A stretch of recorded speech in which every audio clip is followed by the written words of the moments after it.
একই রূপে দাক্ষিণ্যের উপর ভারতের বিস্তৃত অংশের কৃষি, শিল্প, ব্যবসা বাণিজ্য অনাদি অতীতকাল থেকে নির্ভরশীল সেই নদীর নাম গঙ্গা।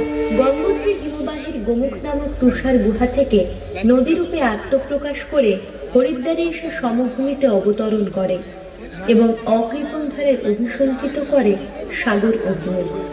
শুরু হচ্ছে গঙ্গার উৎপত্তি এবং মাহাত্ম্য সম্পন্ন নৃত্যগীতি আলেখ্য পতিতোদ্ধারিণী গঙ্গে।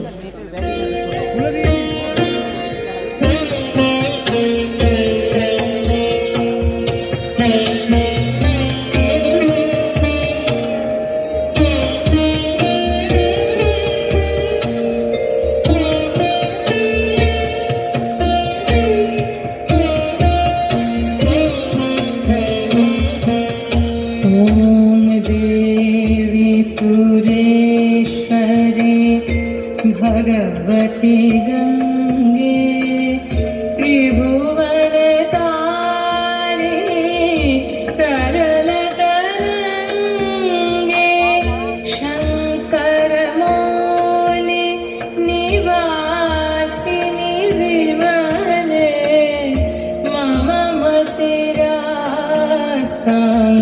तव पद कमले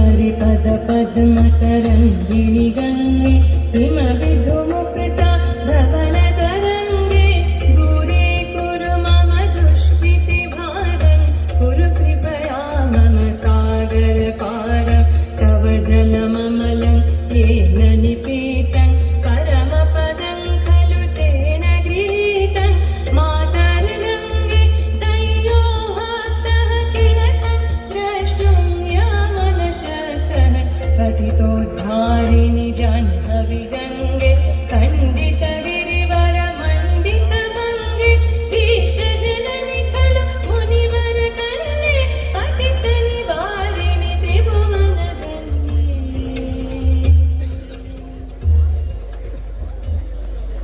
এদিকে মর্তে সগর নামে মহাপুণ্যবান এক রাজা শুরু করেছেন অশ্বমেধ যজ্ঞ। যজ্ঞের ঘোড়া নিয়ে রাজার 60,000 পুত্র বিশ্বভ্রমণে বেরোলেন। এই যজ্ঞের নিয়ম হলো বহু দেশ ঘুরে ঘোড়া ফিরে এলে তাকে যজ্ঞ বলি দেওয়া হবে। পথে কেউ ঘোড়া আটকালে তার সঙ্গে যুদ্ধ হবে যজ্ঞকারী রাজার। খল বুদ্ধি সম্পন্ন ইন্দ্র সেই যজ্ঞের ঘোড়া চুরি করে সমুদ্র তটে মহাজ্ঞানী কপিল মুনির আশ্রমের কাছে বেঁধে রাখলেন। হারানো ঘোড়া খুঁজতে খুঁজতে সগরপুত্রেরা কপিলের আশ্রমে এসে পৌঁছলেন এবং ধ্যানমগ্ন মুনির সামনে ঘোড়া বাঁধা দেখে তারা সমস্বরে মুনি ঘোড়া চোর বলে চিৎকার করে উঠলেন। সেই সমবেত চিৎকারে মুনির ধ্যান ভঙ্গ হলো এবং বাকরুদ্ধ মুনির দুচোখ থেকে নির্গত হলো তীব্র রোষাগ্নি।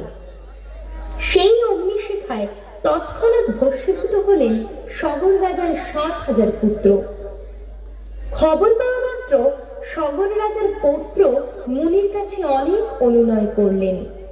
তার চোখের জল দেখে মুনি নরম হয়ে বললেন, যদি সগর রাজার পঞ্চম পুরুষের কেউ একজন স্বর্গ থেকে গঙ্গাকে মর্তে নিয়ে আসতে পারে তাহলে গঙ্গার স্পর্শে এরা আবার প্রাণ ফিরে পাবে।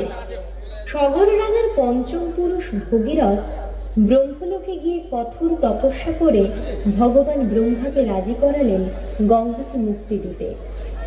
কিন্তু ব্রহ্মা চিন্তিত হলেন এই ভেবে যে গঙ্গার প্রবল ভারে স্বর্গ মর্ত পাতাল বিধ্বস্ত হবে। কে ধারণ করবে এই মহাভার?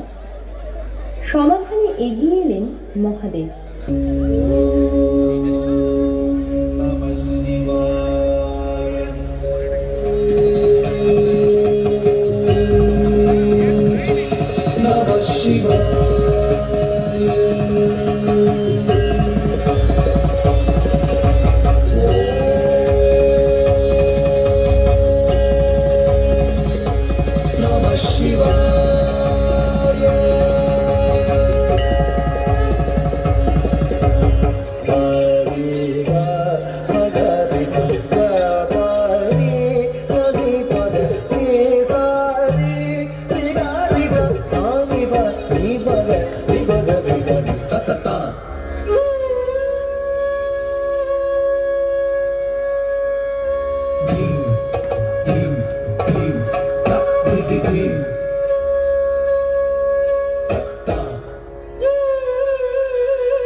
ভগীরথের তপস্যায় তুষ্ট হয়ে শিব তার জটায় গঙ্গাকে ধারণ করতে রাজি হলেন।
গঙ্গা মহাদেবের জটার উপর দিয়ে প্রবাহিত হতে চাইলে মুহূর্তের মধ্যে গঙ্গাকে জটাজালে আবদ্ধ করলেন মহাদেব।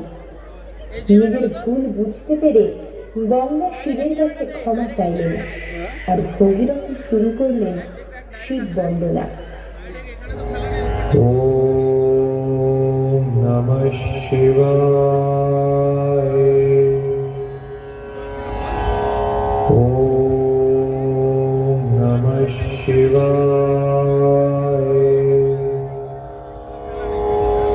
ওম নমঃ শিবায়। ওম নমঃ শিবায়।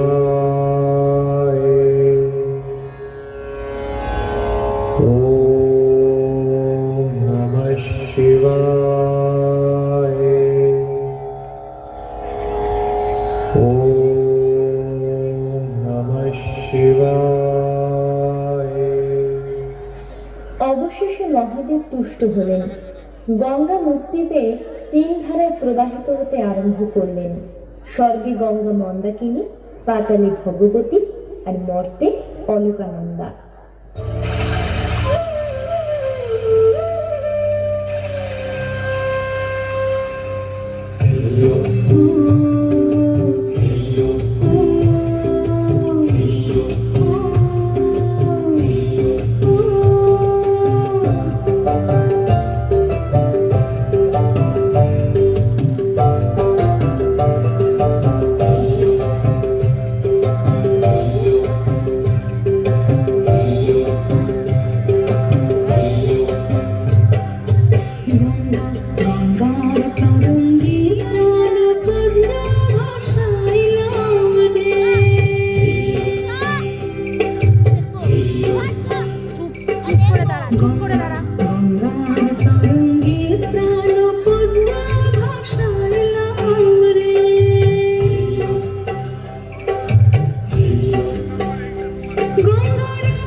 মকরবাহিনী গঙ্গার মর্তের ধারাকে শঙ্খনাদে পথ দেখিয়ে নিয়ে চললেন মহামতি ভগীরথের পূর্বপুরুষদের মুক্তির জন্য। গঙ্গার স্পর্শে মর্তলোক আনন্দে মুখরিত হয়ে উঠল।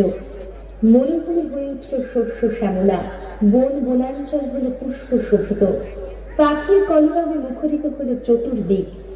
মানুষেরা পূজা, আরতি, উলুধ্বনি, শঙ্খরব আর সঙ্গীতের মাধ্যমে আকাশ বাতাস মুখরিত করে তুলল।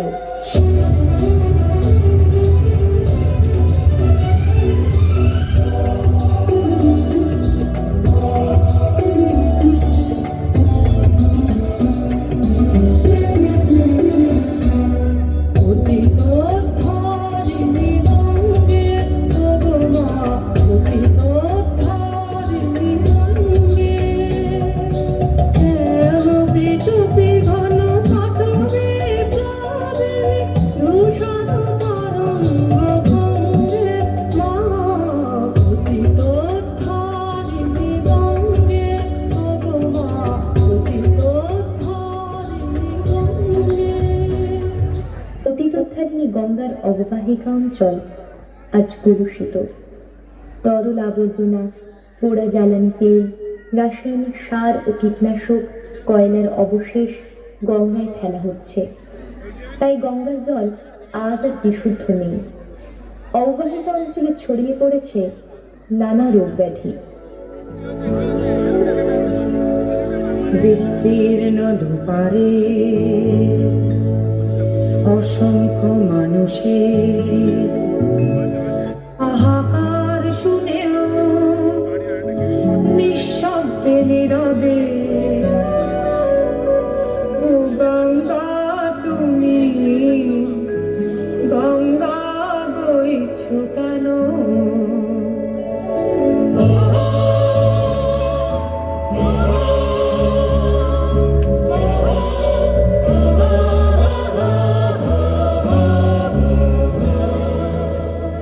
বিস্তীর্ণ দুপারে অসংখ্য মানুষের হাহাকার শুনেও নিঃশব্দে নীরবে ও গঙ্গা তুমি, ও গঙ্গা বইছ কেন?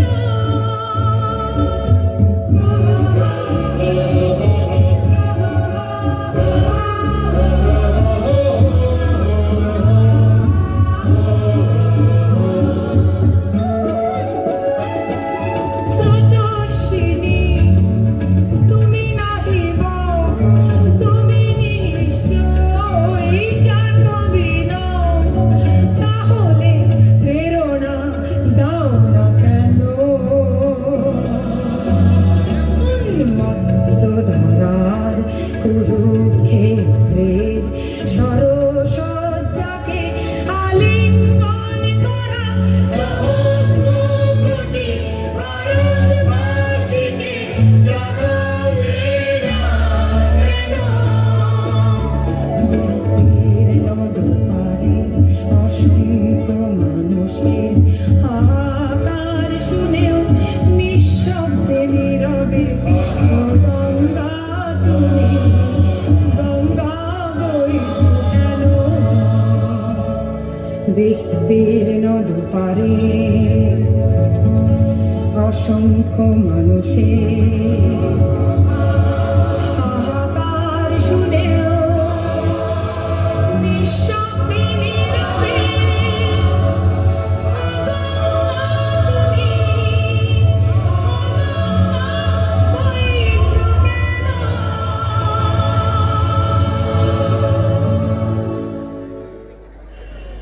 প্রাণদায়িনী গঙ্গাকে পরিচ্ছন্ন ও কলুষমুক্ত করার আয়োজনে আমাদের দৃঢ় সংকল্প গ্রহণ করতে হবে। সনাতন ভারত সাধনায় দৃষ্টি নিবন্ধ করলে গঙ্গা দূষণ সমস্যা ভার থেকে মুক্ত হবে। সমাজ সচেতন ও বিজ্ঞান নির্ভর মানুষ হয়ে সক্রিয়ভাবে সর্বাত্মক ব্যবস্থা গ্রহণ করলেই গঙ্গা দূষণমুক্ত হয়ে সর্বাঙ্গ সুন্দর হয়ে উঠবে। গঙ্গা হল শুদ্ধতার অপর নাম। গঙ্গার শুদ্ধতা, পবিত্রতা, প্রাচীন ঐতিহ্যকে ফিরিয়ে আনার মহান মন্ত্রে আমরা দীক্ষিত হব।